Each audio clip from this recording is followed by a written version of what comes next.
If you like to listen to ska, then you better tune in. We got all the rancid you could want, so give us a spin. Laughing and potting, telling stories that may be true. Secret to our process is never knowing when we're through. Black mics, white comps, dark thoughts, checkered past, yeah, it's time for Heptember.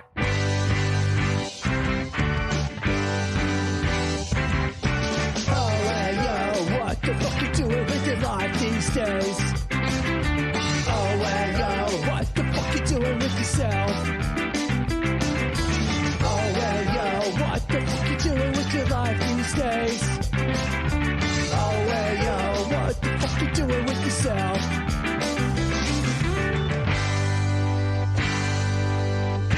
What up, Checkerheads? Welcome to Checkered Past, the Skodcast with Celine and Rob. The show where an 11th hour newest album ever and a gold friender.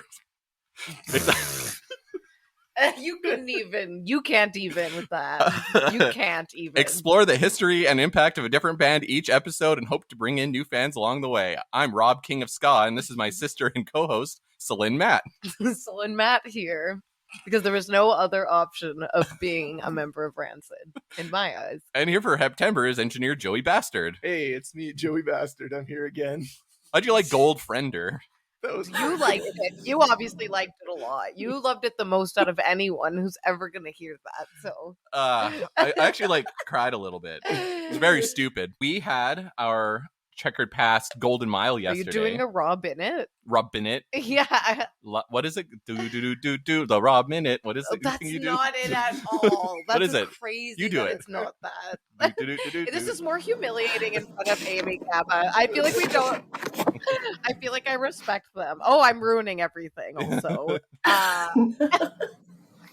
it's Celine, a do do do do. Oh, yeah, that's what it was. Do. Give me a minute, a Celine. I liked what I did.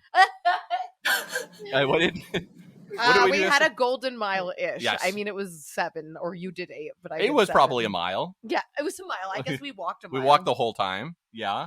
We hit 7 bars, 8 bars yesterday. Microbreweries. All breweries, all along Happy Beer Street in Edmonton. It was a delight. Celine was there. Joey had Celine a moment. was there, thanks. I was Celine there was as a major contributor. Celine was there. What was your highlight? What did you probably enjoy? Ben Stick. Ben Stick That Brewery. was fun. What did you like about it? Elaborate. I like some guy really made a coyote ugly joke, and he had a mullet, so that was pretty fun. That was a highlight for sure. And I did fall. I was like already kind of drunk, and I was like, "Can I have some water?" And he's like, "We don't have water here." And then I did fall for it for a moment. Yeah. And then I think he's like, "It's like coyote bad. ugly. We don't have water here." And I was just like, "That's crazy." you were like, "Oh, I guess." And then yeah, I was about to walk away, and then he's he's like, "I think it's illegal for me to not serve you he's water." like, "I'm currently pouring you water." Yeah. He's like, "It's like coyote That was ugly. my We highlight. don't have water." That honestly is my highlight. Putting our sticker on the shuffleboard table. Oh yeah, That was fun. that was a good time. I kind of like listening to you and your coworkers' work drama. It was like nice to listen to other people's work stuff, you know?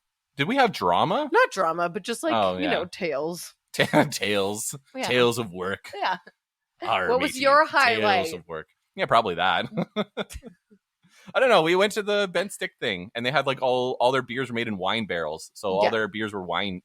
Not Ben Stick, wine enthusiasm. Blind enthusiasm. Yeah, that was it. You liked that or you didn't? No, like I did that? not like that. No, we had like wine-like beer. Yeah, wine barrel beer. I don't know. I don't know about wine beer. Yeah, I don't know about whiny I don't beer know about either. wine beer. Yeah. I think it should be wine or beer, you know? I'm Joey, usually not so Joey black and white drank. thinking. Joey drink water drank all the water time. at every stop because he had a show to play. That's so You Oh, were so yeah. responsible. Okay, we should. I have things. What? Joey is in a cover band of 80s hair metal. Yeah, I don't. So I think our I secret already prompted guest- Joey to have Why did questions you- ready. I believe you were not I in think the they'll have room when I did that. stuff to talk about that Oh, will be geez. fun and What- nice. Well, with that amazing segue, we're thrilled to Yeah. introduce our guest. She's a singer and songwriter for Canadian Ska band Amy Gabba and the Almost Famous, whose EP, The Heart is Stupid, is streaming everywhere right now. And we featured them on our Canadian Ska Primer episode. The one and only Amy Gabba is here. Hello, Amy. Hello. Hi. Hi. I was What trying so is- hard not to laugh at your jokes. I was like, should I be muting myself right now or am I allowed to laugh? You're allowed to laugh. Don't tell Rob Okay, that. perfect. It's him. Welcome to the podcast. We're so thrilled to have Thank you. I'm so happy to be here. Tell me a little bit about your Ooh. history with ska music, your Ooh. checkered past, Checkered if you will. past. How'd you My get into it? checkered Where did it all start off? past. Yeah. Okay, so my checkered past, I always kind of worry about, people be like, you're not a real ska, because there's always the people that Couldn't are be like, me. it wouldn't be you, right? But, I actually grew up in Alberta, as you know, playing country music. Like I wasn't always like a punk. I wasn't always into ska. Like I remember the first day my dad bought like the No Doubt CD and I was like, loved it, but I didn't even know ska was a genre until later in life. So I was like moved to Toronto at 21 and started playing like punk bands and cover bands. And I just like remember hearing quality softcore, Mad Caddies in my friend's car and being like, what is this? Like I remember hearing Distress and just being like this the whole time. Like I just like couldn't stop. Like dun, da, da, da, da. Like it changed my life. Like from that Mad moment, Caddies I is was like my number one. Mad Me Caddies is like too. my number one. Oh, Yeah, like- of all time. I can't even explain what it is, but it just literally changed my life that moment. I was like, this is the kind of music I want to write. Like I've been playing blues and country and sad rock and roll like my whole life. And it's great. But I was like, I want to do something that like makes people feel good and like makes them happy. And, I was always doing like power ballads and, covering Aretha Franklin, which is cool, but like you want to do something a little different. So I started writing ska songs. And like by complete fluke, by accident, someone introduced me to Dave Irish at a Warped Tour and was like, have you guys met? Like, he's like, I hear you're a musician. And he was like, yeah, I usually produce ska music. And I was like, oh, I just started writing ska, sent him a couple of demos. And he's like, do you want to come to the studio in California and like just lay these down for fun? Like it just kind of happened by accident, bumping into someone at Warped Tour. He was like doing front of house sound for the Interrupters, I think at that point. And then we just went down and before we knew it, we had 5 songs and we're like, well, guess we should release these. So it wasn't like Amy Gabba and the Almost Famous has been a band for years and years. We were playing shows and we were whatever. It just kind of became a band by accident, right? So, I mean, I'd been playing shows in Toronto for like the last 15 years, but it wasn't as a ska band. So in like 2019 that came out and it just kind of, before you know, you're like, oh my God, now I need to put a permanent band together. And then now we need to tour and now we need to like get merch and we need to, you kind of turn into a businesswoman by accident. So it's like a really like fun, happy accident how the whole thing came together. And like, I showed up at the studio and like Aaron Barrett's just like, hey, what's up? Like playing guitar. And like Dave never told me that he was going to be there either. So trying not to be a fangirl and like not pee your pants when you're like, oh my God, Aaron Barrett's talking to me and playing guitar. Like I just like couldn't even speak. So it was like the best thing that ever happened to me. But yeah, ska was like it was something I loved, but I just started writing ska songs on my own and then this happened. So I know, super weird story. No, but it's like you're saying that it's like I say that sounds like super authentic and genuine. Like it happened. Like you're saying like not being a real ska fan. I feel like it's like the opposite. It was like super genuine and like natural and it like happened and it's awesome. I think I that's only say that because some people are like, oh, well, you haven't done your time. You haven't been like a ska band for 20 years touring. And I was like, yeah, but I have been in music and I've been, in the scene and going to all these shows and playing shows and writing music. And I just decided to do a ska record. And now I live for that. I love it. And it's like, even just the community and the friends that you make and the people that you end up like being introduced to and building relationships with. It's like, I don't think that would have happened if it were any other genre. Like that's why ska is so special. It so is. I hard agree. And the time is interesting. Like you came in. Yeah, the timing. You're coming in right when there's not a renaissance, but definitely there's like a bit a of a little bit, especially like more in the US than in Canada. Like we talked to the Planet Smashers last year and they're like, dang, we really wished like it was picking up speed the way it is in the US. And I remember they mentioned yourself and then the Filthy Radicals and then a couple other bands. And they were like, we just need more of that coming out. Yeah. So like, but the scene has never been big in Edmonton. Like it's always like, it's very truncated out here. I think that's why I never really was got into ska. Like I probably would have if there was a huge ska scene in Calgary growing up or anything, but like not one person was ever like, come to this ska show. Like no one ever invited me to a Real Big Fish show or a Mad Caddy show or anything like that. And like Planet Smashers, like I just didn't, like I knew what ska was, but I wasn't really into that whole bit until I went to Toronto and then discovered it, being like, where's this been my whole life? So I think it's coming and it is growing. And I am seeing a lot, and like even people that maybe wouldn't call themselves a ska fan are into ska. Like it's the same thing, right? Where they're like, maybe they wouldn't say it's their favorite genre, but they are like, I love this song. Oh, I love this song. Like they know they love it. They just maybe don't know what to call it. And I think maybe that awareness is what we need to build on maybe. But I think people do like it. And how is the scene out in Toronto, like right now? Like how are you feeling like with it right now?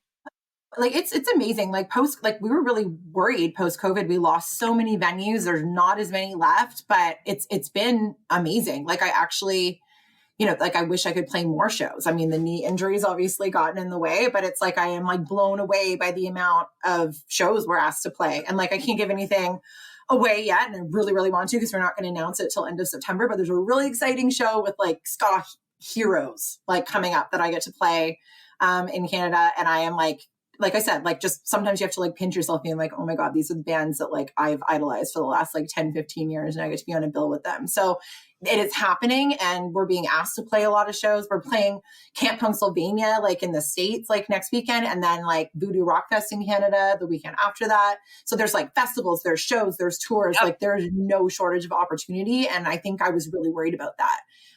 But it's like, it's just for live music. Like I So think we're all hungry for like shows and live music and seeing new bands, and like everyone is just fucking ready. Like we had Punk and Drublick this weekend, and we didn't go because Voodoo Glow Skulls were here, and I'm kind of sad. We kind of missed out, but the last time we did go, and it was like a shit show. Voodoo Glow Skulls are amazing. So and Ephraim, I don't know if you've met him. I met him recently. Is like the nicest, most amazing human being you'll ever meet in your entire life. Like you just kind of like say, I was like, oh, you're a singer, send me some songs. Like he's just really like that community builder, like kind of exactly what we want, right? Somebody who's a really great like ambassador almost for the music to get people into it. You should let him know about this cool podcast, and we'll have. I will.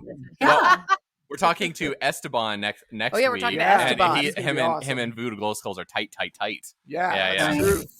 Yeah, he's not like he's my best friend. Like I just was introduced to him, but at the same time, he's such a nice guy. I bet if you messaged him, he would be like, "Sure, why not?" Like he's that genuine and down to earth that he's so cool. So I work at a machine shop, and one of the guys that I work with is a motorcycle mechanic who is also a very big punk rock fan in Edmonton, and he has been wasted with Ephraim probably a dozen times over the years, and that's like his goal, whether he's in town with Death by Stereo or the Glow Skulls or whatever. He's like, I'm gonna find Ephraim, I'm getting drunk with him, and he's made it happen. He's been like over a dozen times, so he's done pretty well for himself. DBS is an Edmonton band. Yes. Like big time. Edmonton, when we think about Edmonton bands, Death by Stereo. Yeah. They mentioned that. Like I like what they like Dan Palmer, like what he's way better. Yeah, mustache. Way better in like Western Canada than in Eastern Canada for some reason. Like Death by Stereo. Like people like them here, but they're like gods in Alberta, I feel like. Gods in Alberta. Yeah. Same with the Flatliners. Yeah. Really? Oh, see, they're gods here too. We love the Flatliners. They're like unbelievable. If you could start another band or like, what do you aspire to be? I'm like, I kind of want to be like a female Chris Cresswell, but just maybe a little bit more ska. Like that's there you go. Basically, like my goal in life, and I know I'm not there yet, but like I would love that band. Like his songwriting and his like, you'll like a new song we wrote then, because I was like, hey, I'm like totally channeling my Chris Cresswell Flatliners vibes for the song and trying to get it there. But like you've got your influences, and people are usually surprised by them. But he's like his voice and his lyrics and his songwriting is just like total idol for me. So what are you listening to now? Like what's influencing you for your new music you're writing? Ooh, well, okay. So Flatliners for sure. And I mean, that's not something I would say about the first record, but I'm through like COVID and through, the last few years, like we had different songs kind of set for the second record, and then COVID happened. And I just really tried to work on, songwriting and growing. So now these new songs have come in, and I'm like, I think we have to go this way. So, like there's like Amy Winehouse and like Specials, like two-tone kind of vibes, but then there's like, you know, there's Flatliners and there's, you know, like I love Joan Jett, so there will always be like a Joan Jett kind of influence behind things, but you know, exactly. Oh yeah. But a little bit more, I would say, like just like badassery and like less fear. You know what I mean? Like I'm singing about some topics that are like maybe a little sensitive. Like there's one song actually about like, I don't trigger warning, but about being sexually assaulted. It's called How Dare You? And it's like fucking, but it's not like sad. It's like angry and it's powerful. It's kind of like, you know, Take Back the Power meets, you know, like again, a Flatliner song or something. Right. So there's like a lot of really good stuff kind of coming from it, a lot of healing, but the topics are like, they're not about just broken hearts anymore. It's about like more serious things that are like hurting your soul or things that you've had to work through. So there's still going to be some fun like ska, but there's still, you know, the Amy Gabba distance vibes in there. And there's, you know, some tongue in cheek, you know, jokes about, you know, finding love in the wrong places. Cause let's face it, that's basically just my life. But then there's some other stuff about like some real topics too, which is exciting. So like the influence are kind of just coming from all over. It's just whatever I feel at that moment and being less afraid to try different things, like not being like, okay, everything has to sound the same, more like the song is going to sound a little different than this song. And that's okay because it all just kind of rounds out and balances out in the end.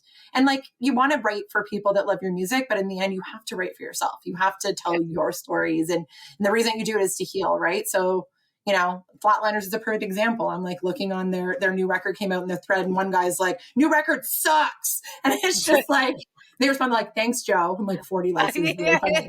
You're just like, there's going to be people that maybe don't like it as much as other ones. And that's okay. Yeah. That's fine. Well, I think it's, you know?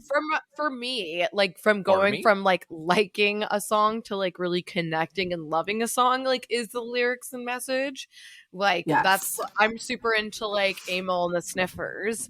And like I was walking home last night and it's like her lyrics are super simple, but she has this song called like Knifey. And it's just like about like walking home at night and like, I don't know, just like kind of makes the point of just like it fucking sucks being a lady and you just like you're a dude, you could just walk home 30 blocks at night and you wouldn't have to be scared. And it's like just being resentful that like I have to like put my flashlight on, pretend I'm on my phone half the time in order to like feel safe walking home. Like that's fucked up. Get that. So anyway, like just you writing about that stuff is like super, that's what would connect me from like liking to loving an artist and a song. The whole and, like, point is to let people know they're not alone, right? Like I think that's what you're trying to do. You're trying to write something that's not even, I shouldn't say trying to write. You're writing your story and then you're hoping that someone relates to it. So like even yesterday, I'm talking about this new song I wrote called It Makes Me Want You More. And like the last line of the chorus is literally, I know you're fucking bad for me and it makes me want you more. And I'm like, how many women out there or men, like anybody have like felt that you're like, you know, somebody who's just like all red flags, but you're just like, oh, but it just makes it like more fun that way. Right. So even if it's like this totally toxic behavior, like, yeah, I know I'm, you know, it's not the right thing, but like people knowing you're not the only one that has these thoughts or that feels that way or that is hurting or that is just like frustrated or pissed off or whatever. Like, it's just, it's nice when you can write like your feelings and other people like, I feel that way too. And I think that that's important. Like essentially what my goal is, you know, is just like, hey, if one other person like can be like, okay, I actually understand what you're saying. You're like, okay, so like, I'm not alone. So it's also, so I don't feel like I'm alone in the way that I feel at the same time as hoping other people don't feel that way. We're talking all month, all September. We're all talking about Rancid, all the pros and cons of Rancid. And I would like to know, what's your history with Rancid? How do you feel going into talking about it? What's your vibe? Again, I mean, there's the like the music and then there's the people and the people behind the music, right? So I remember like I obviously will talk to my friends about how they feel about Rancid, and I'm sure that's come up with you guys too when you've been talking about Rancid all month. But you know, there's problematic pieces to Rancid as far as, you know, some of things that have happened, but at the same time, like that music is the reason why, a big part of why I'm in a ska band, and I can't deny that either, right? Like I adore like Tim Armstrong, his writings, like those songs. I have friends that have worked close with him that have like, he's launched their careers. Like there are good and bad to everything.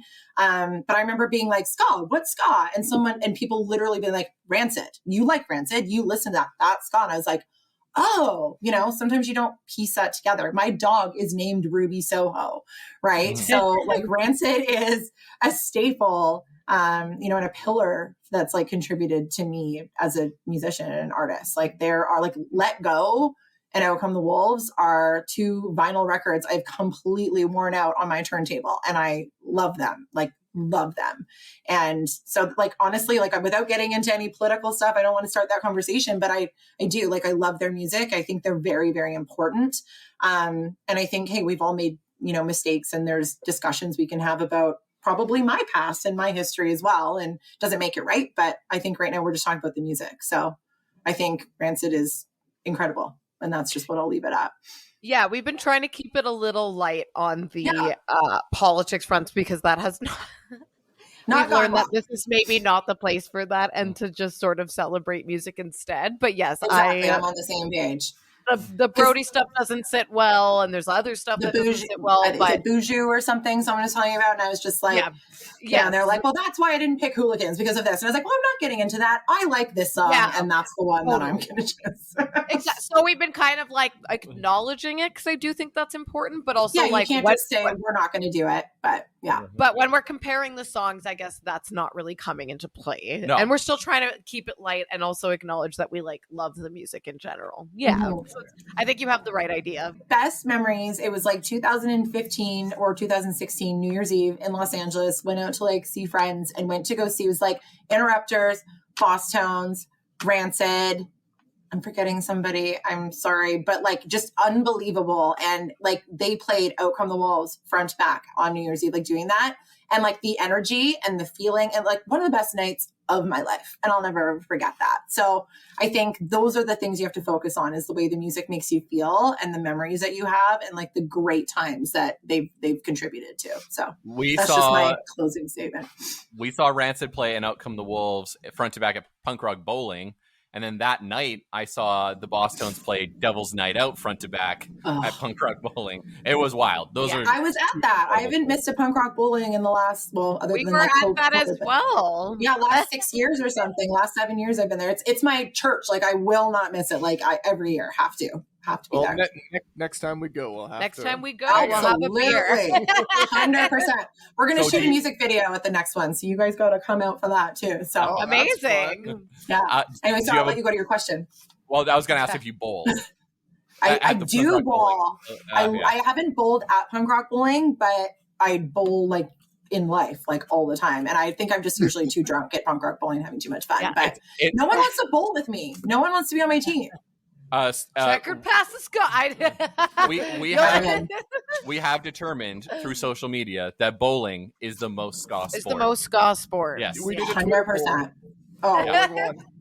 And I don't suck either, so I can totally join your team. Like I'm not like gonna bowl 300, but I'm not bad. So I'm telling you, I will join. And you don't want to join my team then, because I suck. We'll practice. If we had a goal, we could start going like pretty. Just look at the arrows. That's the secret. It's all about the right weight of the ball and the arrows. As long as you get like the right ball and you focus on the floor, you're good. Okay. I'm a true small town guy, so I 5-pin bowl. Hey, we're going to your lanes, baby. Yeah, that's old mall basement bowling. That's a block from my house. That's 5-pin. That's a 5-pin. That's a 5-pin lane. Bowling 10. Yeah, 10. I prefer 10-pin. They have 10-pin there too. Yeah. They got both. Okay, that's not the point of our local bowling. Yeah, let's hash out more local bowling stories here. The waves. Do you remember bowling? Reds? I want to go when it's neon bowling. Oh, neon bowling until you're like, you realize your outfit is completely see-through or something. You're like, oh great, I wore a white bra today. That was smart. Or you're wearing all black and you're just covered in dog lint hair. Or dog hair. Oh yeah, dog hair and lint and like little white fluffy balls. I thought I had a question. I lost it. It's okay. Little white fluffy balls. I got my question about bowling. It was important. Yeah, very important. It's time. Time to do Heptember. Yes. All right. All month long, we're doing a March Madness style bracket to pit 23 ska songs performed by Rancid in head-to-head battle to determine once and for all the greatest Rancid Ska song of all time. Thanks to everyone who voted their predictions. If you want to follow along, the bracket is at challenge.com/Heptember. The matchups are seeded based in chronological order, So earlier songs have more favorable placement than newer songs, although based on the 8 that are going up now, I think we can show where our preference is anyway. Yeah. So we're on round 3 of 4, and we're doing the quarterfinals today. So that's 4 matchups, 8 songs, and moving after this will be in the finals. So who is Rancid? They are a punk rock band formed out of the ashes of Operation Ivy and other Bay Area punk and ska acts. They were formed to be focused on the members' street punk influences and embrace their love of The Clash. I lost my notes. We'll cut this part out. It's okay. After squirreling around with the Berkeley label Lookout for a while, they signed with burgeoning punk label and Brett of Bad Religion's Epitaph to release the bulk of their albums. After flirting with major labels, they stuck with their guns and released And Out Come the Wolves on Epitaph to widespread critical acclaim and gold record status in 95. The second single, Time Bomb, arguably kicked off the third wave of ska on the radio and began the band's multiple flirtations with ska music for years to come. The band would continue to have huge success, being one of the biggest selling punk acts of all time, and in 2003 would release the major label-backed Indestructible, being the band's biggest album ever, peaking at 15 on the Billboard and cementing the band's legacy forever, launching the members to rock star status, which they maintain to this day. And those rock stars are Tim Armstrong on guitar and vocals, Lars Fredriksson on guitar and vocals. Where? Matt Freeman on bass and vocals, Brett Reed on the drums, and later, Brandon Steinekart on the drums. Did I do that? You didn't call him Agent T. Agent T. Oh, Agent T. What's Agent Call T back. from? I fucked up. That was from the last episode. No, I think that was for round 1, maybe. No, I've got Agent T. Agent T's funny. Yeah, like he was part of the Men in Black. Oh, there was a Men Whatever. in Black It was reference. a very stupid joke. Man, that is a dumb joke. Yeah, I don't. And I forgot it completely. All right, I feel good It about it. didn't hold up Agent enough for T. me to remember it. I do remember Kermit voiced Matt Freeman, though. that makes... Matt Freeman here. Honor is all we know. That was the most fun Honor part is of all doing we that know. theme song. That was so good. Oh, did you do that? Yeah. Oh, that's definitely. fun. Yeah. Good job, Joey. If you listen to it in headphones, one ear is me doing like Matt, and the other ear is me doing like Lars, and I kind of did like a kind of high yell. Oh, that was really good. Nice. I worked on it for a bit. I too am heavily influenced by Rancid. Maybe I'm putting you on the spot. Do you have a Matt Freeman impression? Or a Tim. Or a Tim? Ew, I don't do impressions, and I do not try because I know I cannot do it. No one wants to hear that. That's probably a better way to go about it than me. Yeah, I'm like, get sure, ready I'll for give a lot. every impression a go. Why not? I'm a talent. Everyone's lucky to hear it. I believe you were trying to do a Boer accent last night, too. A boar? Yeah, Like a South, pig? like a South African.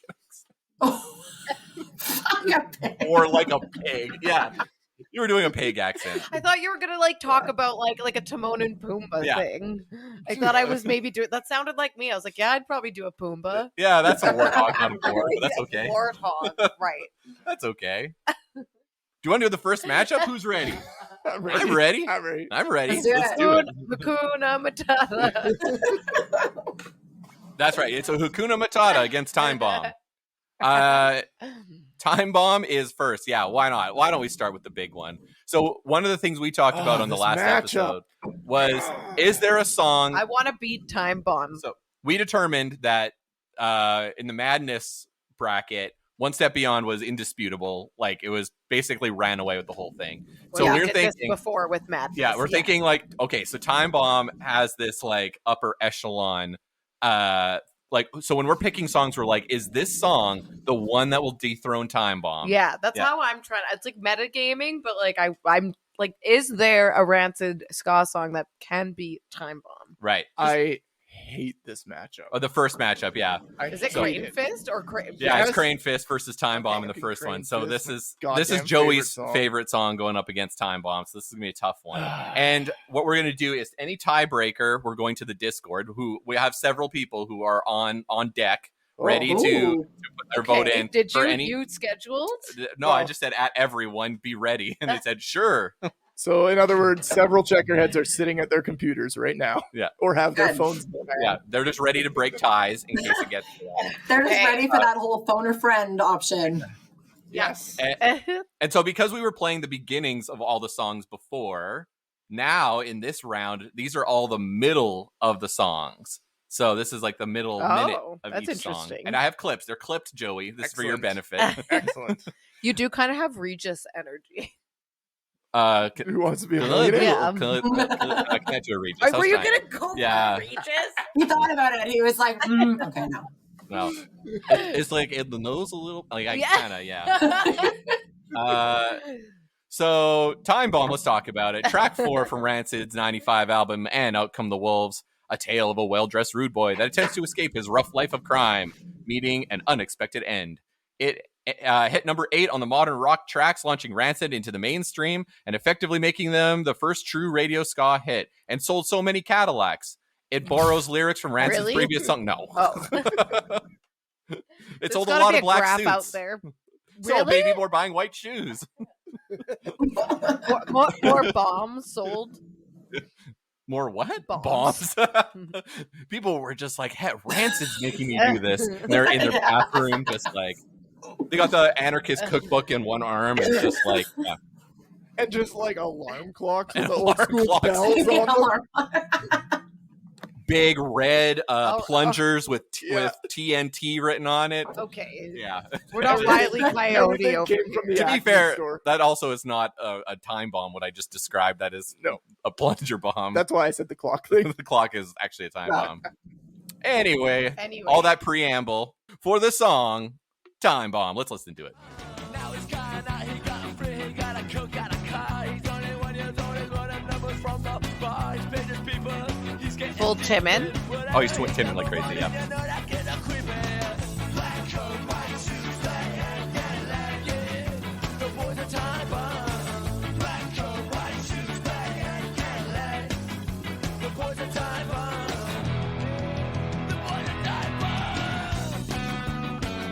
Oh, just that 2-note solo. Yeah. Note solo. Beautiful. It is good though. Oh, We're all having fun. 3-note solo. 3. But then the organ. And the organ.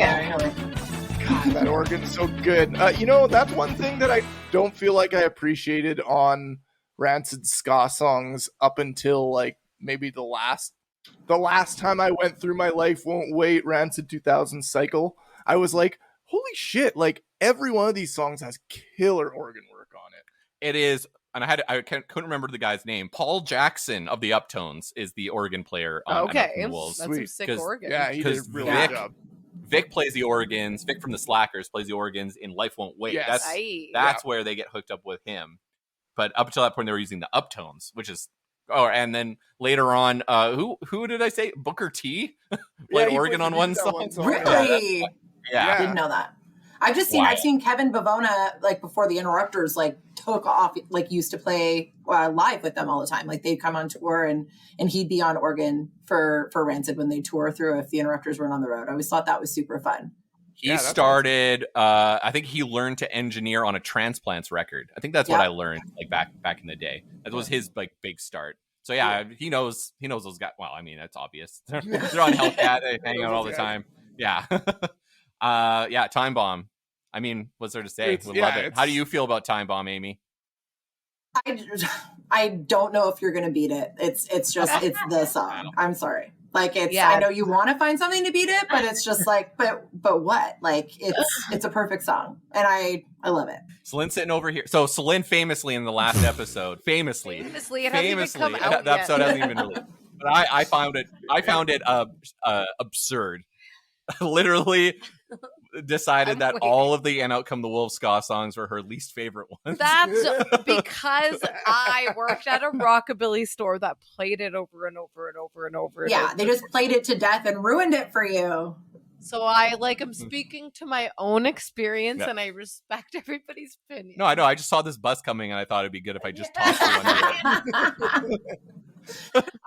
I Music. feel like. Yeah, it's good. It's a good song, and it is better. I see it. Yeah, it's better than other overplayed Rancid songs. But it is. Yeah, I don't the song know. you're speaking of is no. Okay. I won't make you do that. And it's going up against Joey's been upset since the last episode when we recorded. Yeah. He's been upset for days. This is Crane Fist, track 9 from Life Won't Wait. This is another organized crime song. So 2 crime songs going up against each other. It's This just song like the was Madness influenced thing. by This boy's a crime song. yeah. You d- That would This really was a got crime Robert. song. Yeah. Oh my god, it's perfect. I can't. That was good. Yeah. That was very good. Wasn't. So Crane Fist was influenced by the Wu-Tang Clan. Ain't nothing to fuck with. They're playing in Toronto right now. The Wu-Tang Clan? Whoa. Yeah, I can see them out my window on the stage. There's a big one they built. And What? Wu-Tang's in Toronto tonight playing with Nas. Hi. Yeah. Yeah. Can you go tell Yeah. Ghostface Killa hi? Yeah. I will. As soon as we're Also- done here, I'll just walk on down and let them know. Yeah. Yeah. Rob, just say Rob from the Checkered Past Ska'd, your favorite podcast. You'll know. He saw You'll you know. one time in Edmonton and he waved at you. And he said you'd know what it means, right? And he said Okay, you would cool. understand. Yeah. Yeah. He'll know what I'm talking about. Yeah. He's gonna be like, wow, everybody in Canada does know each other. Anyway, why don't we listen to this song? Crane Fist. Crane Fist. Crane. A fist of cranes. Oh. This is low key. Yeah. I love this song. I It's a love little this. cooler. Because it's weirder, Yeah. but it's still Edgier. It's edgy. Yeah. I feel like it's a hard comparison. They're so different. I know, Like, it's there's- really yeah. hard to. It's unfair. That's why this matchup is making me a little bit angry. Yeah. Because I love this song so much, but I know the time bomb is gonna beat it. I think this is a better song. Yeah, it's so good. It's I'm such a showing my weird card. solo. It's such a weird song. Like it's so Yeah. far away from punk or reggae, and it fits into ska somehow. But it's like all of those things. Because it's still got the. Got a circus. Like it's got like that. Mad Like, Gaddies almost. Circus. Oh, Yeah, It's Gaddies. a little circusy. It's almost House of Funny Oh, with yeah. rap. And like when Matt Freeman plays something simple, he plays something interesting that's simple. You know, it's like on all the stuff that could just be, you know, playing the roots or whatever really fast, he's doing all this wild shit. And then he does like this song that's like 6 minutes long. It's like a forever song. But he's playing that one riff and it never gets old. It's less so is cool. more. Sometimes keeping it simple works, right? Yes. I'm voting with what song would I want to listen to after this podcast is done. You know, Yeah. what So- song would I? Is go that how and- we should vote, or should it be voting like you only get to listen to one of these? Like I for think the it's other a one vote with your disappears heart. for the rest of your So- life. So everyone has different criteria. Yeah, this is So- my criteria. Celine's criteria was okay. I'm gonna have to My try to heart. remember. Oh wait, yeah. I don't know. I You said some said bullshit. Punky. Punky party time. and something else that I don't Yeah, I remember. can't remember. Story? Spooky. that was No, it. no. Rob is story. Rob is story. I like the story songs. Yeah. Story songs. I like the two-tony. I like Yeah. when they get all two-tony. Yeah. That's like when there's like more than one boss of the gangsters in The Simpsons. There's two-tony. Yeah, I get it. And Joey. And then Joey. I like the ones that are not so story. I But like I kind think of this is the weird best thing about doing stuff like this. Everyone has a different story or a different criteria, or Yeah. like maybe like I don't like that band because it reminds me of this person, or it's like I love that band because it reminds me of this person, right? So Well, I think and it's interesting. And everyone's right. You know Yeah, what I mean? and- Everyone's right. And especially I'm a gonna band pick the like songs that I Rancid. can sing. I'm a singer, so I'm gonna pick the Yeah. songs that are easier to sing along with. That's just what I'm gonna do. But like someone who maybe And you doesn't sing should. along, yeah. And with a band like Rancid, because they have such a long history, I mean, like, we have it narrowed down for you quite a bit because we've only got 8 songs today. Yeah. But, like, when we started, we had so many songs to choose 23. from. Yeah, we had 23 songs to choose from. And we had all not really listened to, like, Rancid's maybe last 2 or 3 records a whole lot. Like, we'd all kind of heard them a time or two, but hadn't really given them a listen. And some of those songs are really great. So it's like, I am some still people's a little entry- sad that Evil's My Friend is Yeah, not here. right. Like that song is and so some good. people's entry into Yeah. Rancid was those later albums with those great ska songs, right? So just because Yeah. we're biased a little bit to these older songs doesn't mean that like someone with a little bit different taste can't still also be a Rancid fan with totally different criteria for a great Rancid song. Like right? if you were to do an against me like bracket, like I feel like there's so like it's so like the new and the old, and it's like it depends on who you ask, right? Like there's a lot of bands like that, and I think Rancid's like that, where it's like people kind of commit to one era, maybe like they like it all, but they have their part that is more meaningful to them. So it all depends who you ask, really. Yeah. Totally. Specifically with Rancid, I'd say, because they've gone through several kind of iterations of their sound, but also stayed the same.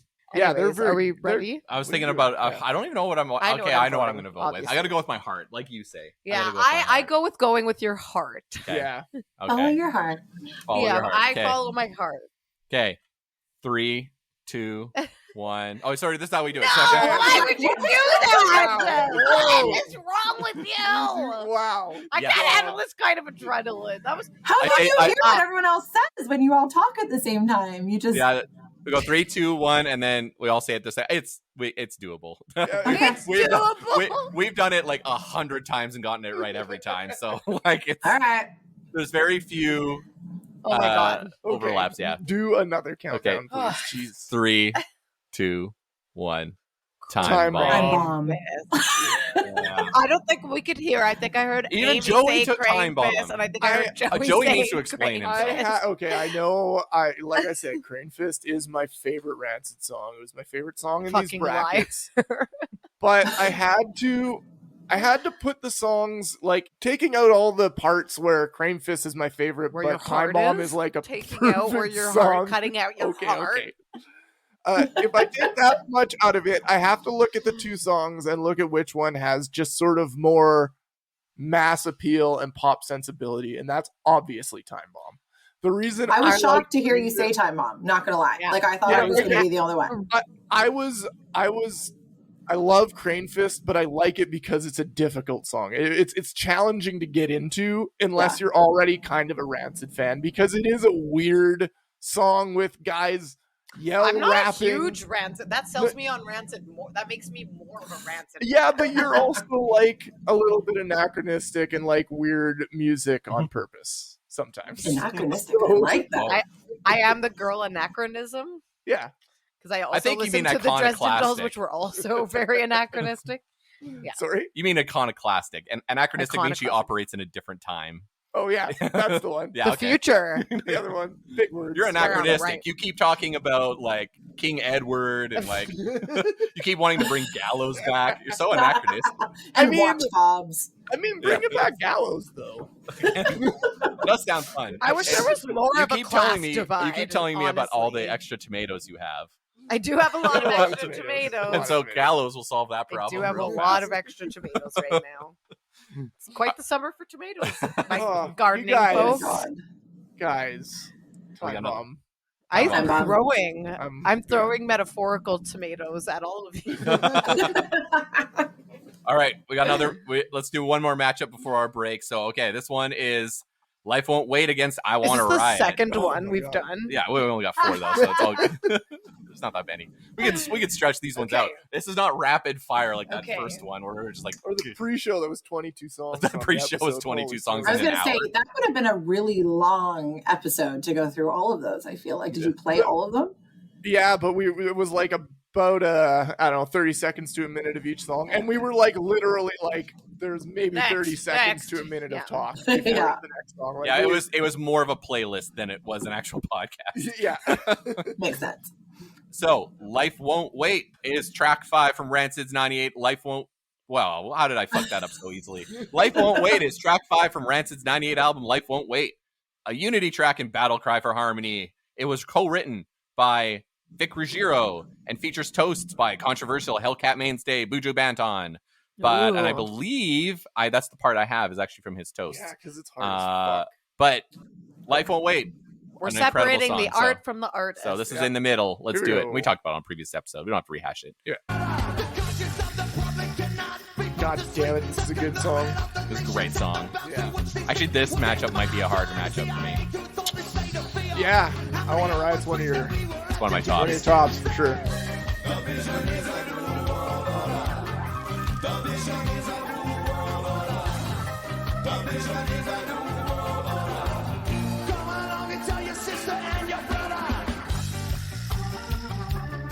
Oh, yeah. See, that organ work. But, I mean, Vic Ruggiero, right? Yeah, Vic's organ playing is, like, Unmatched. outrageous. Fucking slackers are incredible.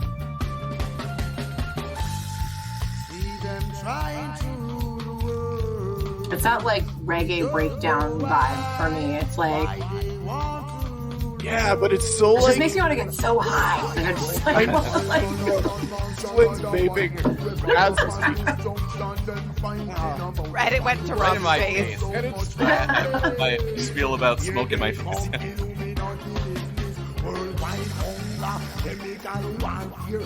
my air conditioning is too strong. we have like a great big fan on us right now. Yeah, God, this part of the song's fucking rad. I gotta say, somehow that song, although it's like kind of a slower paced reggae-y kind of vibe, it's so aggressive. Like it's such like a hard, like angry song. It's so good. Love it. It's a good one. I That- like it very much. On This is a tough one. This is super hard to decide between. I like had to really give her thought. And I still don't know what I'm going to say, so we'll see. Yeah. this I was also gonna talk about the covers that appear on Hooligans United. Is that the cover album?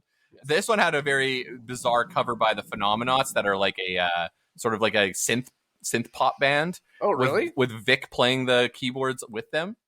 And it sounds like almost like Devo doing a cover of Life Won't Wait. It's pretty wild. Oh. Yeah. It's pretty That's good. sweet. I would recommend people. I like that cover album. I think people should listen to it. It's good shit. Life Won't Wait, man. What a song. It's quite the song. It's very, very, very good. You did mention that Let's Go and Out Come the Wolves were like the ones that wear out. So where's Life Won't Wait on that list for you? I would say it's probably the next one. Like that's probably my like third favorite. I mean, like for me, I think like even Let's Go, like I'd love it, but it's sentimental. Like I remember an ex-boyfriend's band used to sing all these Rancid covers all the time, and like when they would like go like straight from Sidekick into fucking Salvation, it's like, come on baby, why don't you show me what you got? Like it's just the vibes and like the feeling is something that like I can't beat. But it's like I still think that Life Won't Wait is one of my favorite records too, like just for different reasons. So depends on how you're ranking them, right? Yeah, Yeah. And it does with your heart. Yeah. So it's going up against I Want to Riot, the Beavis and Butthead, not the Beavis and Butthead version, but as featured in Beavis and Butthead and Punkorama 1.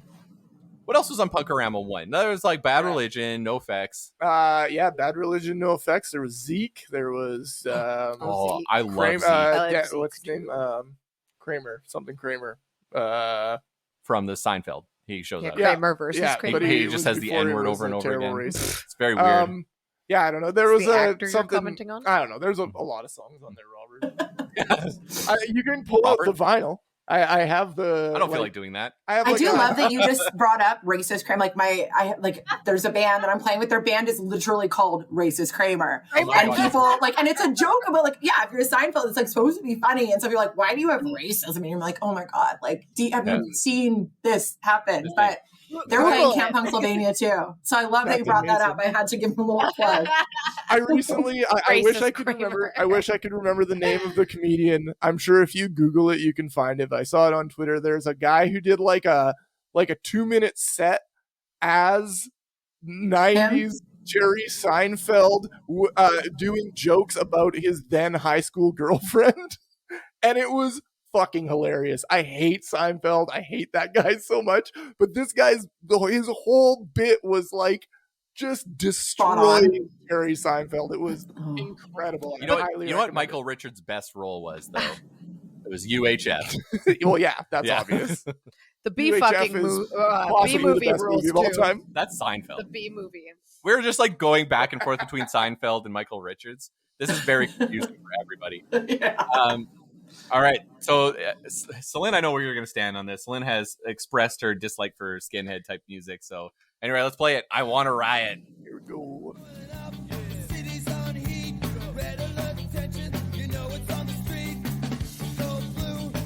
You love this so much? I love this song. Yeah.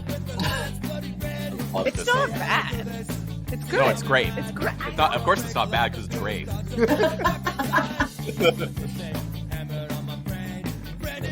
Another pawn in the game.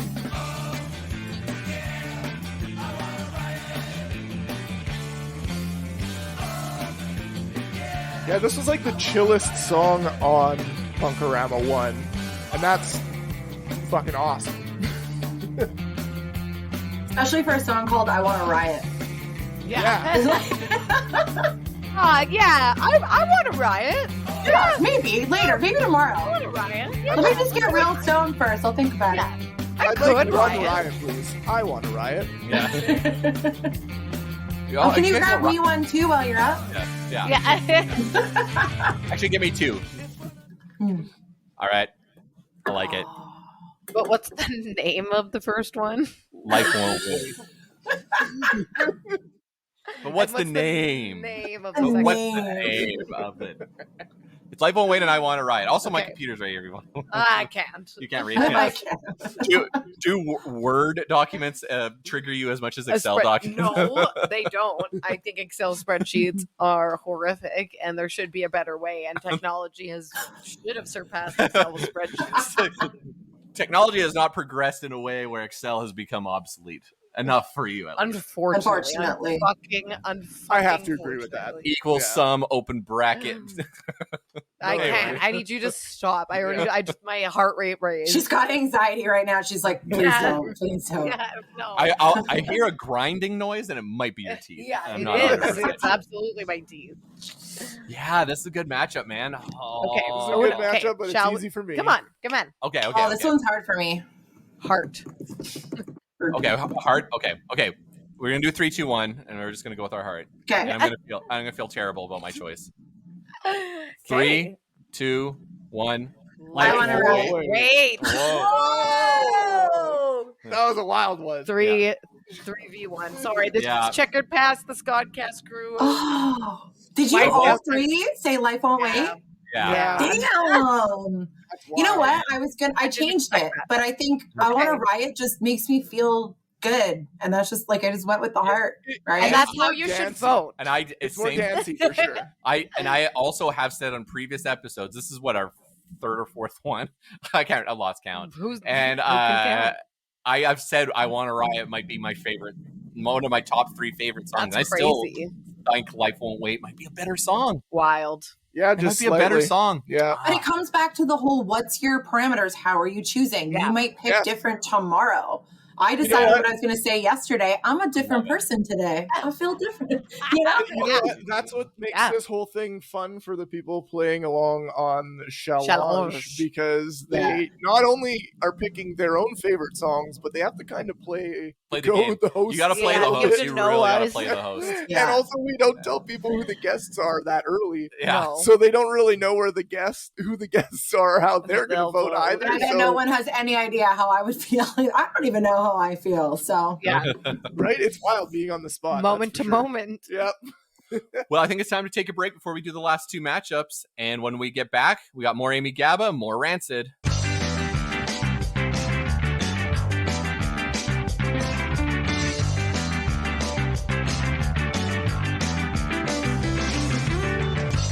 Welcome back to Checkered Past. We're here with Amy Gabba, TO's Amy Gabba, and we're talking Rancid. We got 4 more songs, 2 more matchups, and I already regretted my decision. And so like hindsight's 2020, but I didn't realize that happened 5 minutes after I've made a decision. So let's you know what? There's only going forward. There's no going back. No. Why would I ever do that? Next up, we have Daily City Train against Hooligans. So Daily City Train is from Celine's favorite album, Oh my Rancid's God. 95 album, and Out Come the Wolves. Didn't you guys call it Dally City Train for like an That's how it's episode? spelled. Look. Yeah, Dally I City I Train. believe they were being funny. So now you're calling it Daily City Train? It is Daily. He says Daily City Train in the song. I feel gaslit. This is a story song, and it's about drugs, so this is right up my alley. So I'm very excited. Yeah, you know what? Let's just listen to it. I've bugged Celine enough. Yeah, Daily there you City go. Train. Yeah.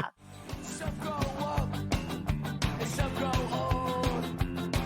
But what about the kid who never learned the rules? This song's good. I don't know what you're talking about. This song. How do you not like this song? How do you not pick this song? Fine. How do you? It Selena's just getting seems He's like, watch me. Yeah, watch me. Yeah. I'll show you. Yeah, I'll show you. unexciting. I'll show you in That's a all. It couple doesn't seconds. go anywhere. It's kind of just like the same the whole time. That's the part I like about it. It doesn't go anywhere. It's Wait. literally. It's not that different from the verse.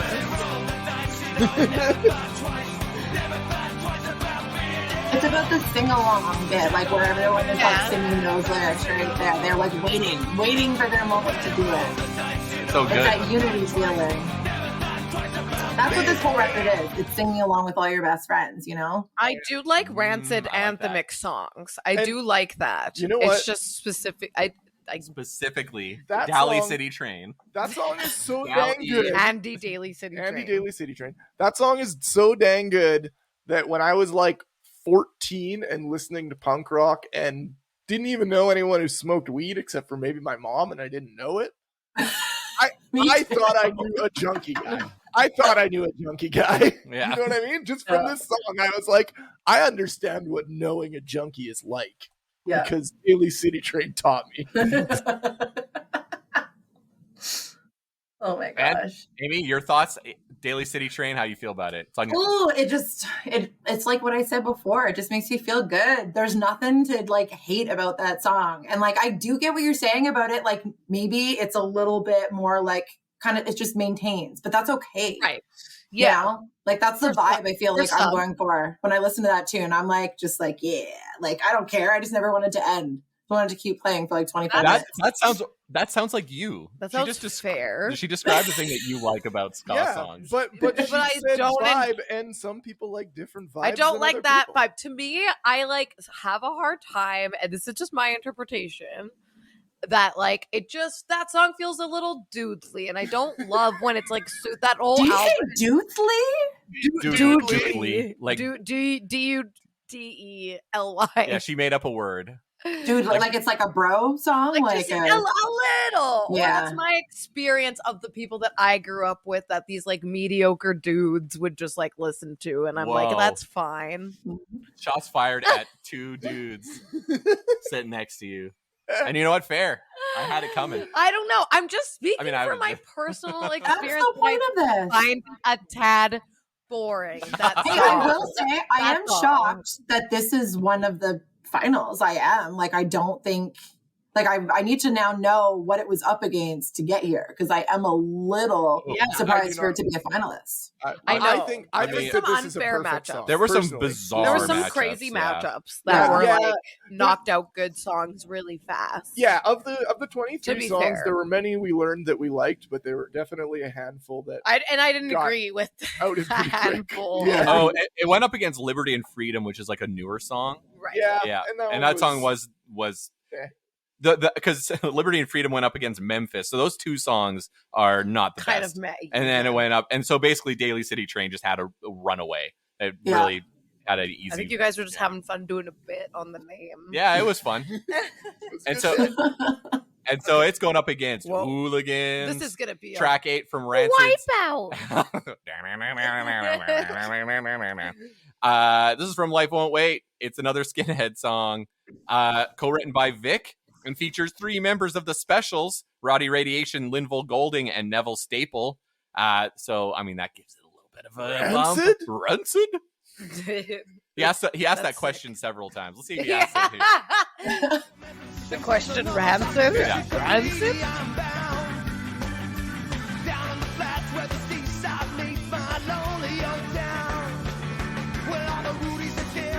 God, that bass line's so fucking good on this song. Yeah. All of And the songs. organ's back too, just being like, oh, that feels good.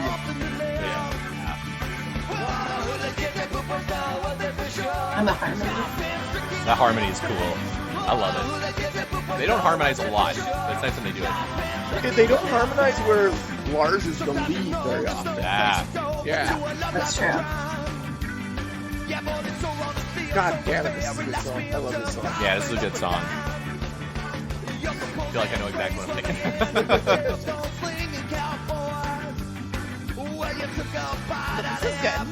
This is good. I think this is a lot of people's favorite ska song. A lot of people like this.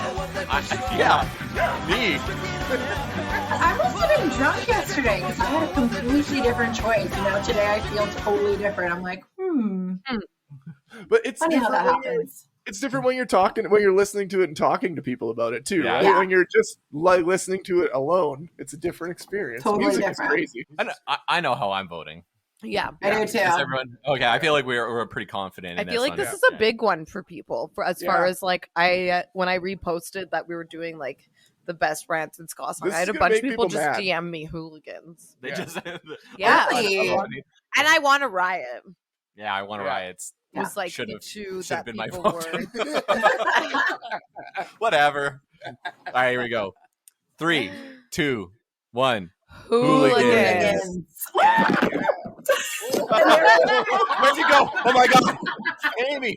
Oh, she's back. Okay.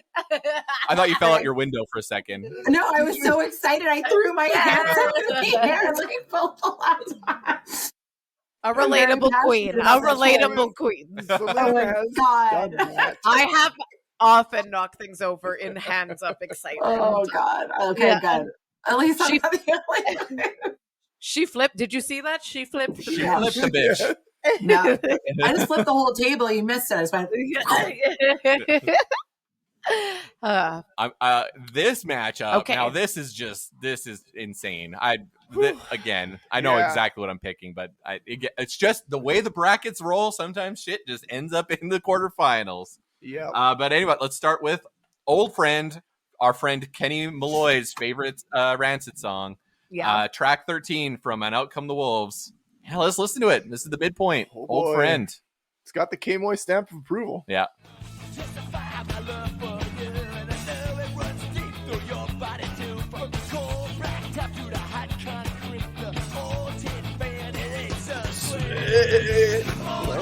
An old friend. You like this dance? No, I don't like that dance. What about this one? I did this one earlier. I like that that's dance. good. Even like another song, like 2 notes, 3 notes, and it's like, it's enough. It works. Yeah. Oh, yeah. And it's so like Oh, it goes up there. Just like Tim's voice, it's like, oh, it goes up there. It's just as surprising. usually just No. 2 notes, and that third one Yeah. shows up. You're like, oh wow. You're like, whoa, Tim had a different note. That was a different note. There was at least 2 notes in this song. Rancid, guaranteed 2 to 3 notes per song. Yeah. At least. The Ramones didn't need any more. That's true. That's a good point, too. I'm not against simple music. Amy Gabba, how do you feel about the Ramones? Do you actually know? Do you really quickly? I'm like really fast. Want to know the story?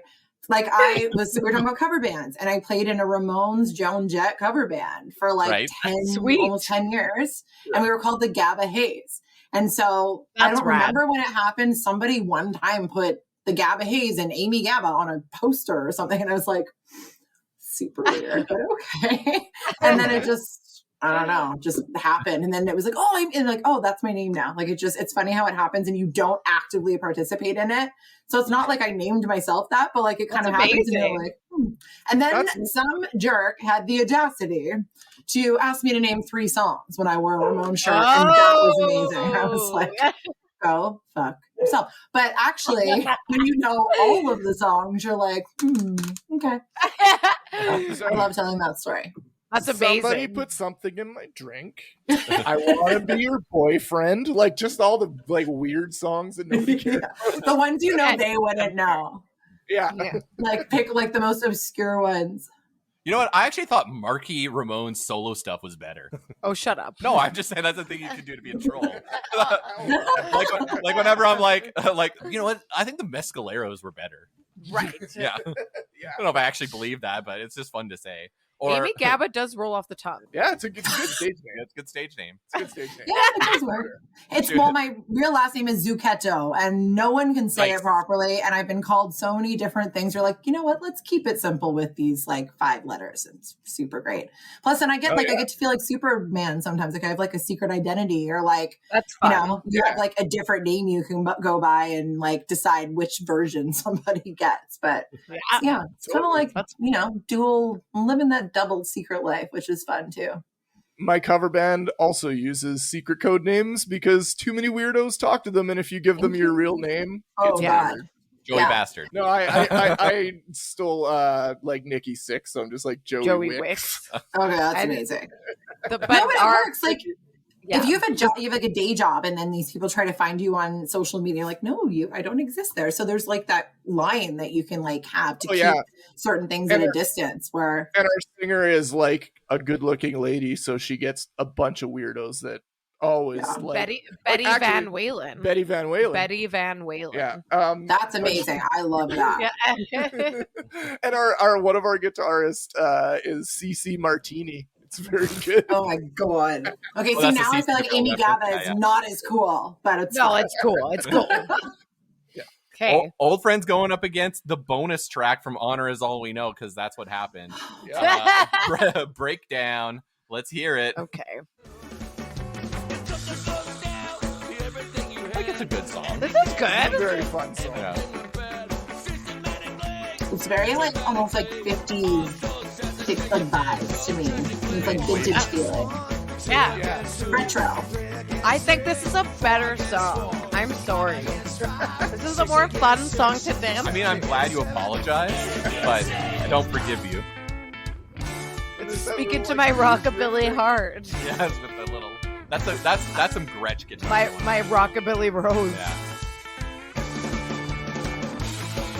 I think the song's like 2.5 minutes long too. I think it's like crazy short. Yeah, it's Yeah. a fun little like skanking song, you know? And it's got the. Yeah, the claps are very good. Pretty into claps. That's fun. Sorry, that's Ooh. fun. Sorry, sorry. This is the only post 2000 song that ended up in the quarterfinals. Oh wow. See, Yeah, that's gonna bias my decision now. I'm gonna feel like I have to like feel bad for it and like, help it stay alive. But Evil's- not if you vote with your heart. Yeah, Evil's My Friend should have made it farther. You know what, Amy? Don't take honestly. that on. Yeah. Oh, it's hard. No, but you know what? Do you pick the song that like I'm gonna go with the desert you're on the island and it's like you only get to choose this one or this one. Which one do you want to be stuck with for the rest of your life? And I know It's a good way what to my do it. answer is, right? So That's for anyone Okay. asking, yes, the other song is a fantastic song and I could pick it for a million reasons. If I get like all excited to dance, I'd pick that one. But I'm going to pick a different one because I would want to be trapped alone on an island with only this song. Okay. I love it. All right, let's do it. All right. Everyone ready? Everyone's locked in. Yeah. All right. Yeah. 3, 2, Final answer. 1. Breakdown. Friend. Oh, Yeah. outvoted. I by a lot. think Old Friend could knock out Time Bomb. I I think don't it is think so. capable. That's an of doing insane it. it's thing to possible. say. It is. It's It is possible. capable. It all I- depends who your fourth person is, possibly, though. Yep. Mr. I've played organ for Rancid before. Yeah. Esteban Oh, that'll be Flores, Esteban. Yeah. So I think he'll have he'll be able to tell. I'll tell him your criteria has to be what is the best organ. That you can only base it on the organ. On the organ only. Only the organ. You take your feelings out of it. So No, heart only. this is the semifinals. Time Bomb against Life Won't Wait. Hooligans against Old Friend. It's a Come the Wolves, Life Won't Wait double matchup. Whoa. Yeah. Wild. And also wild. Wild. Sorry, say that one more time. It's Time Bomb and Hooligans. Time Bomb and Life Won't Wait, and Hooligans and Old Friend. Okay. So it could literally be Time Bomb, Old Friend in the finals. In the finals, it could be. Could be. Could be. Which would be like, Hooligans I think is really good though. Hooligans Yeah, is I very could good. see Hooligans going up against Time Bomb. I can see Celine definitely voting for Hooligans, Yeah. regardless of whether she's listened to the song recently or not. Yeah. Oh, I feel like it could go all the I way. think there's a couple ways it could go. yeah. All right. With Nothing's that, possible. the brackets are over for another week, so let's play a game. Awesome. So, I gotta go do my thing. Ahem. Well, she skanks around Cali from Berkeley to San Francisco. She's a checker-powered Rudy from Oakland to Silicon Valley. She'll take you for a ride on a cable car to Fresno. Tell me where in NoCal is Skarmen Skandiego. All right. So in this game, Celine, Amy, and Joey, I guess. Yeah, Joey, you can play. Why not? Yay. We'll answer a series of multiple choice He'll just make questions himself win. based on trivia culled from the interwebs about Lars Fredriksson of Rancid. God. We did the drummers, and we did Matt Freeman on the last one. So buzz in with your name, or Ska, or Buzz, or whatever, and most point wins. So we got 5 questions. Let's do it. Do you have any questions, Amy? Does this Oh make my sense? God. I feel like this is not fair. Yes. No, just you I'm wait. not good at like music trivia stuff. So Oh, well, I you're in literally for know a treat. nothing. I literally always lose. Okay. And well, it's not that I don't know nothing. All I know is that I don't know nothing. I- but Yeah. Hey, that's Rancid related. Don't know nothing. nothing. Yeah. Yeah. And also remember that almost for sure one of the answers will be a D, all of the above, but Robert will not say so. Thank you. Appreciate Shush. that. Okay. You shush Good. now. Now I'm ready. Also remember what I said at the very beginning. This show is dumb. So, Lars Fredriksson came from an immigrant working class family and was raised by a single mother. Which of these album titles is a clue to his background? Is it A, Bastard, B, Troublemaker, C, Viking, or D, BYO Split Series Volume 3? Celine. Yeah, go ahead. A. No. B? I don't think he's a bastard. He's a nice guy. You know, he's a bit of a troublemaker. I don't know. Maybe his. Joey, do you want I to pick think the last Amy one? He's not a Yeah. Viking He because did. he's not from Finland. He's from Liverpool or something, isn't he? Viking It's B. is the correct answer. Oh, What? okay. Right? His family's from Denmark. Oh. Danish. He refers to himself as a Viking constantly. He talks about his mother's Danish background. His mother actually survived the Nazi occupation of Denmark. Oh, wow. And yeah, Oh. he refers to himself as a Viking because he says, like, that's my spiritual background. Oh, I actually have the quote here. The funny thing was that I always imagined myself a spiritual person. I don't mean religious, which is a completely different thing. I'm talking about spiritual, about oceans and trees. Perhaps it's the Viking in me. Talking oceans and trees. Yeah, me you too, can man. feel about that. Fair. Yeah. Yeah, I me don't too, know man. why I thought Viking was like, I totally associate, oh my God, I just had it, like a totally different part of Europe to the Viking thing. What am I thinking of? Norway? Yeah, don't they have Vikings too? Yeah, Yeah, any of the Scandinavia. Scandinavian countries. Denmark. Okay, so I'm not so totally off. Denmark would have been closer to Scotland, where they would have traveled down and did their whole Viking thing. So yeah, Raping Denmark. and pillaging, I believe. Yeah, I don't want to say that. Waiting for Hey, the I'm learning unhear something. I like it. the unhear educational. yar. It is a Yeah. Ska history podcast. Yeah. Technically. And Ska history goes all the way back to the Vikings. Yep. Yeah. One of them had checkered sails on their longboats. So Lars spent most of his early life on the streets, unhoused, abusing heroin, and engaging in theft and violence. One of his Bastard songs is dedicated to the gang he founded. What was it called? Was it A, The Skunks, B, Skins, Punks, and Drunks, C, Army of Zombies, or D, Intro? Joey. Yes. Army of Zombies. Incorrect. Ah. Celine. Go for it. B. Incorrect. You want to take it away, Amy? Is it Skunks or Intro? That's my dog snoring, by the way. That's, Okay. Um, that's what most of our listeners are doing around this time in our podcast. she's snoring so hard. Skunks. Yeah. He's got a tattoo of it. Yeah. I Interesting. was like, to that it. seems familiar to me. Uh, I realized after I said Army of Zombies that the lyrics to Army of Zombies is about an army of zombies. And Not Not, about hey, it. this was my first Incorrect. band called Army of Zombies. Yeah. whereas the song Skunks is, hey, this is a gang I founded called the Skunks. Yeah, That's I basically didn't the remember lyrics. that. So he said, I came from a working class background and I didn't grow up rich or middle class, so it was natural for me to get into it when I look back. My brother was a skinhead and into a lot of the punk music. He was the one that brought it home back from 79, 80 and turned me into it. We were both outcasts like our other friends who were into it. Where the Oi stuff hit was what really hooked me. I related it 100%, even though it was from the UK. The lyrics and the attitude was how I felt inside. I like the fact that it was our community. It was my culture when I grew up all those years ago. So Lars learned to produce on And Out Come the Wolves and leveraged this to begin a successful production career. What highly influential punk rock album did he not produce? Was it A, Streets of San Francisco by the Swinging Utters, B, Do or Die by the Dropkick Murphys, C, Truth the Whole Truth by The Business, or D, The Maple Leaf Rag by Scott Joplin? What? Celine? Yes. Was it D? I mean, that's it's punk as fuck, but no, he didn't produce it. So is that the answer? Like the one that he didn't produce? Right. So am I correct? Yes, you're right. Okay. He did not produce the Maple Leaf Rag. If that was like an option because it sounded so ridiculous that it was actually true. It felt like a trick. That's usually what Robert does. Oh, there's always tricks. There's always tricks. Yeah, now we're getting if it. there's anything, there's tricks.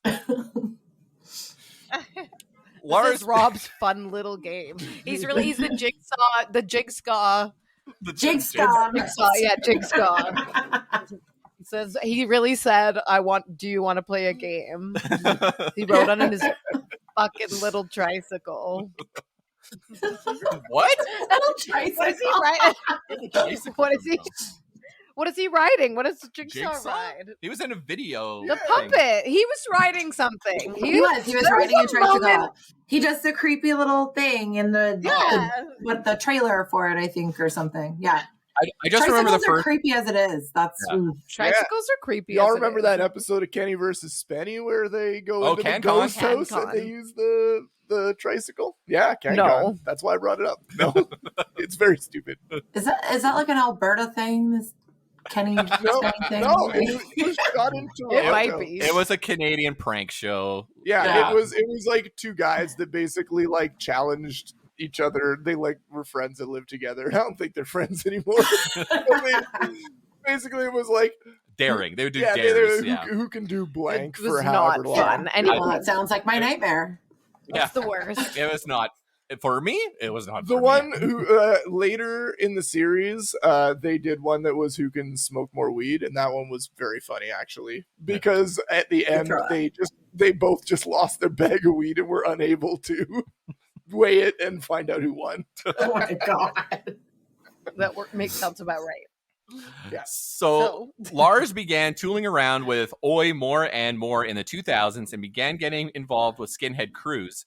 In fact, his band, the Old Firm Casuals, is a reference to Cockspar and DMS Crew. What does DMS stand for? Is it A, Dirty Martini Sweethearts, B, Dainty Milquetoast Sugars, oh my God, C, the Doc Martin Skins, or D, it doesn't stand for anything? Oh. Celine. Yeah. C. Yes. Doc Martin Skins. You said Skinhead Cruise, it's like a Disney cruise, but it's like skinheads. It's like the 311 cruise. But it's the Dropkick Murphys. Yeah. Boot cruise. That would be. I don't know about getting a bunch of skinheads on a cruise. Like even the non-racist ones. I do not. They love boats. Do they like skinheads like boats? They like to work on docks. That's why I can't be trapped anywhere. Are you kidding? Like you have to get out. You're just like there. I don't want to be on a cruise any day, night. Enough booze onto a cruise for skinheads. I don't think that's possible. They would riot. They would just start fucking like. There would be no boat. There would be no things overboard. Where did all these skins bring bricks from? And they're like, oh, they all brought bricks from home because they knew this was going to happen. Their suitcases were all full of bricks because they were all just wearing a single t-shirt, a pair of jeans, socks, and a bomber jacket. That's all they wanted. They need one outfit. Yeah. Just like a Turbo Jugend at Punk Rock Bowling. They only need the one jacket. That's it. That's all they wear the whole time. Hat. And the hat is the most important. One of my greatest regrets is not buying a Turbo Jugend is not buying one of those little sailor hats from the Turbo, from Turbo Negro. It was. Oh, I'm so sad about it. I'm so sad about not buying. I bet people bought those and lost them, or at the airport. Like, I wonder how many people still have them. I bet they've sold ones that people have purchased at their shows and lost on the ground, and they were just like, well, back in the merch bin. Yeah. Just wipe it off a little. It's good. Yeah, it's fine.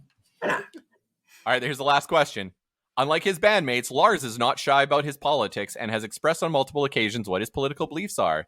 And what are they? Is it A, he believes in capital punishment, B, pro-choice, C, guns rights, or D, he thinks that Bill Clinton is the greatest president and should have had more than 2 terms? Huh? It's got to be the D. Amy B. Sorry. Incorrect, Joey. It's got to be the D, all the above. It's all of the above. Here's what he said about all the above. I didn't hear that part. I missed that. I didn't. I told you. That's Rob's trick. It's a That's hidden. you. It's No, hidden I match. didn't hear you say all of the above. I think I just like the Didn't. last thing you said. I would just, you didn't. I didn't. He didn't. That's the thing, and So I fall for it. I and was a fall for shithead it on every time. single question. Yeah, he's. I didn't get that's what you were saying. You're like, even if it's not an option, pick all of the above. Oh, Yeah, he never God. said that. He never said that. That's I know. You did not make that honestly, clear. You're like, pick all of the Thank above when you. you can. But that was Thank misleading, sir. We're all here. Preach, like, amen. We're all here. To I'm play at the- Robert's game. I'm at the congregation of the House of Amy and Gabba right now. I feel for you. I do. You've got like these two dudes in your life on a Slam. regular basis. And I was like, oh, I'm on to you now, sir. I see what Yeah. you're doing over here. And she's Oh, I already know. aware. I've been aware. I've been aware. Honestly, slam. Slam. Slam indeed. I'm going to read Lars's fun quote about all this. I truly believe Bill Clinton was the best president we've ever. This was in like 2010, by the way. It was the best president we've ever had, and I wish we didn't have the rule about the terms because he was the greatest president that we had in my lifetime. I'm not a Democrat. I'm not a Republican. I'm not Green Party. I'm just kind of like an independent sort of thinker. I believe that people should be able to own guns, but I don't believe that we have the right to tell a woman if she can have an abortion or not. So I'm all over the place when it comes to things. I'm a gun owner, and if someone tried to break into my house, I'd blow their fucking head off. All right, that's not so good. believe in Okay, well that capital got punishment too. I think that if you rape a young child, you should get your dick cut off, and you should be. Like I understand the sentiment. I understand the sentiment. You know, I get it. Like respect. I've said it before, and I've said it on the podcast. Like I don't agree with a lot of this stuff, but I'm half of it. I'm usually with Lars like halfway. Halfway, about 50% of the time. I will say he seems like the most honest guy on the whole. We've said it on the pod before. He seems like he's just doing the thing he wants to do. Being all him, the time. he's doing Yeah. him. He's like- unapologetically, just like, yeah, well, you don't like it. That's literally not my problem. Yeah. Everybody else is playing a game, Yeah. playing the game. Like Matt, just like I'm staying in the back.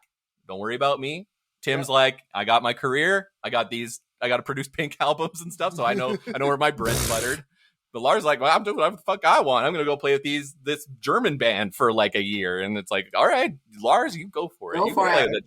Do what you got to do, man. Yeah, so some oi band's like, hey, Lars Fredrickson, want to just come play guitar on our album? You don't even have to sing. And he'll be like, all right, Yeah. he'll just go do it. He didn't mix a Cockspar album. He said that was like the greatest thrill of his life because he loves Cockspar. Cockspar is great. Very I good. feel like he's just got attainable goals, maybe. He's like, I'm in Rancid. I could produce a Cockspar record, I think. Yeah. And he just made it happen. Yeah. That's an attainable And they're goal. like, That's- that sounds cool. yeah, sure.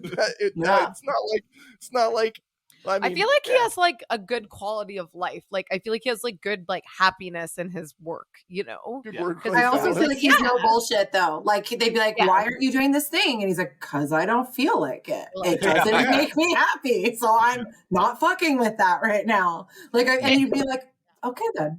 All right. It doesn't Carry on. it doesn't go that deep with Lars. Yeah. No. And it Because should I and it want doesn't have to. Yeah. It's like, Yeah. And I feel like no one makes it go deeper because they're like, okay, sir, see you later. Like, like, no one's gonna be like, but explain to me, because they'll just look at them like, no. Bye. So let's question the answer. So I'm going to Oh. say, like, right up top, I Oh. fucked up in for. Who won? Celine won. Celine won. It's it's not one of the first times. It's At seldom. this point, it's happened a Yeah. couple of times. Okay. But we all got one, but and then Celine got another one. So Well done. Do you Well see how he done. said that? We all got one, and then Celine got another one. Yeah, the he's last democratic. time he He's- didn't Yeah, I'm just saying, even. we're No, all because when correct with Joey that. wins, it's like I It won. was I a got the runaway. most points, and everyone. Celine won in a landslide. She had Thank you. 100% more points. Hey, the only one that I got right was like, it was a 50-50 shot. So honestly, it's fine. And we were all impressed. What was I saying? Oh yeah, so I Question screwed up. the answers. Yeah, question the answers. I messed up, and I'm just taking this, and I forgot to ask for questions early enough. But we did get one, and then after that, I have just because I didn't have time. Guess who messaged us? It was on the Upbeat, Oh, look at that. friend of the pod, on the Upbeat. Did want to ask what it was like to work with Aaron from Real Big Fish. Was he wearing the sunglasses when you walked in? Was he just hanging out in the sunglasses? No sunglasses. And like totally, oh God, I see now. I'm like, did I say this? Or am I like totally being a bad friend? But no, what I was really shocked about with Aaron is like, you see his onstage persona of like, everyone's an asshole. And he's just like, kind of, in your face a little bit. And in real life, Aaron is like soft-spoken and kind and like opens the door before you go, like just like a gentleman and like, and didn't say a lot. But when he did, it was like mean. Like I remember at one point, like he's like playing the guitar and he looks over, he's like, I really like your songs. I think they're really good. And that was like all he said to me for like an entire 8-hour session in the studio. Like there wasn't a lot of like chatter or anything. And you're just like, okay, like totally but it's love that. meaningful. Yeah, Meaningful. but it's not bullshit. He doesn't feel like he bullshits anyone. He said he has said before, and I've heard from people who've interacted with him that he is very introverted, like off stage. Like he keeps to himself a lot. He's nice, but he doesn't say a lot. He has like in interviews he said it a lot, and on the Pick It Up documentary, like every time they came to him, you can see he's like avoiding eye contact with the camera, and then he'll just like say something pithy like real fast, but then like kind of like turn away. Like he's just, it's very interesting that he's such a big human being on stage, and then off stage he's just this like it's very endearing. I love it because you think you also can't make eye contact. You think you know people, and then as an artist, you start to see that where people they think they know who you are, and they think they're like, oh, you're so good, I love you, and you're like, but you don't you just kind of need that to be like, oh fuck, like I don't know this person, like this is their job, this is what they do, but you can't expect somebody like that's not who somebody is like at the core of everything and who they are 100% of the time. And so it was really, really neat and like just to see like a different side. And like he didn't have like the sideburns, he had like full beard and but he's still wearing the Hawaiian shirt. And it was just like, I don't know, I think I was like floating out of my body the whole time that it was happening, because it was just, I can't say like enough awesome things, but it was just like the best guy in the world. Like never made me feel insecure or uncomfortable or like arrogant. There's no ego like at all. It was like, so yeah, I don't know. I'm just like best like experience of my life for sure. Incredible. Awesome. And just as a last question, because I love to ask this and I didn't ask it up top, but do you have a crazy tour story? I love tour stories. Yeah.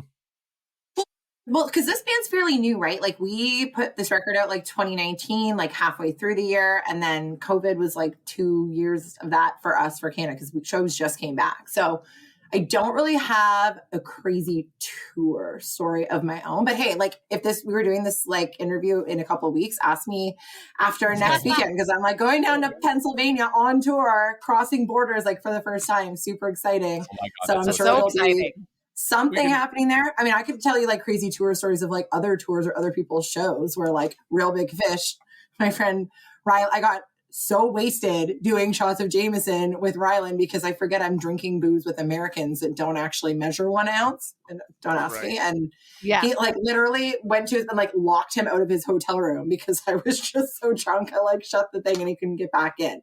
So yeah. It wasn't them being so, it was me, like just getting wasted with Real Big Fish while they were playing London, Ontario a few years ago. That was super fun. And I've never been so more hungover in my life. Like I wanted to die. So I like don't drink at shows anymore. So you're an Alberta person. So what's it going to take? Whose ass do I have to kick for you to come out here? She just played Ship and Anchor in Calgary. That's in Calgary. Oh, Edmonton. Oh, Edmonton. I'm not from Calgary. I know. It's cute because some people did reach out and they're like, oh, I can help you get a show in Edmonton. I was like, I'd love to, but we were just doing acoustic because I was like, can't bring like 5-6 people out like for one show. I would love to, but I wish I was rich. We know what we do. But we really want to tour. Like we totally do. And like I'm not going to say when we tour, like it'll be 2023. And of course, like Edmonton, Calgary are like 2 cities I wouldn't miss. So I'll definitely, I may enlist your help. Like, hey, you're coming out. Like where should we play? What should we do? Please reach out. No, I would love to do that because I want to play in Alberta so bad. Like, I haven't played like with a full band in anywhere close to home in 15 years, right? Like we did the acoustic one, but haven't been able to come home. So that would be super awesome. Oh yeah. That's Yeah. amazing. We need to find a way to make a ska show. Really? Mustafa just played in like the French Quarter not that long ago. This Really? last weekend. I know. I didn't know him, but Oh, man. everyone's like, anyways. Who did? Mustafa. King Oh, Mustafa. King Mustafa's back? Yeah. They played a show Jeez. at the French Quarter, like on the weekend. Where I live? Yeah. I didn't know the French Quarter of Edmonton. I'm so confused. Yeah. Yeah. In Bonnie I had Dude, no yeah. idea. Yeah, that's a literally insane like thing to 2 say, I blocks, guess. But it is Frenchy. They got some French stuff there. Oh, Anyways, so and then sad. Mini Vandals. Too, possibly a ska show would be amazing. Yeah. Yeah. Yeah. Anyways, it could happen. We'll make it happen for sure. Well, thank you so much for coming on the podcast. So I'm going to throw it Thanks to you. for What do you got having to, me. what do you got to plug? Yeah, your new album. Oh gosh. Yeah. See, well, the timing's weird right now, but new album like next year for sure, like early 2023. Camp Pennsylvania next weekend, and then Voodoo Rock Fest after that. So, and then a super exciting show announcement coming in September that I'm still like, pinching myself like I might be dreaming. So really exciting stuff for sure. Hey. And new record, and then touring, and yeah, we're not going away yet. So really excited for that. Lots Awesome. of exciting, fun things on the horizon. Stay Yes. tuned. Yeah. And thanks for listening to Checkered Past. Hit us up on Instagram, Twitter, YouTube, and TikTok at Checkered Past Pod, or send us an email at checkeredpastpod@gmail.com. To support the pod and get bonus content, including a full-length and unedited video of this episode, sign up for our Checkerhead Patreon at patreon.com/checkeredpast. We also have merch available at checkeredpast.ca, and we've been hassled to make more, so we're going to work on that. This episode is edited and engineered by Joey. Well, I might edit it, but engineered by Joey. Mics. And to follow along with the bracket, head over to challonge.com, CHALLONGE.com/Heptember. That's September with an H, to see how the matchups are progressing. Next week, we will finish Heptember with the finals with the one and only Esteban Flores. And until next time, I'm Rob. And I'm Celine. And I'm Joey Bastard. And in the immortal words of Rancid?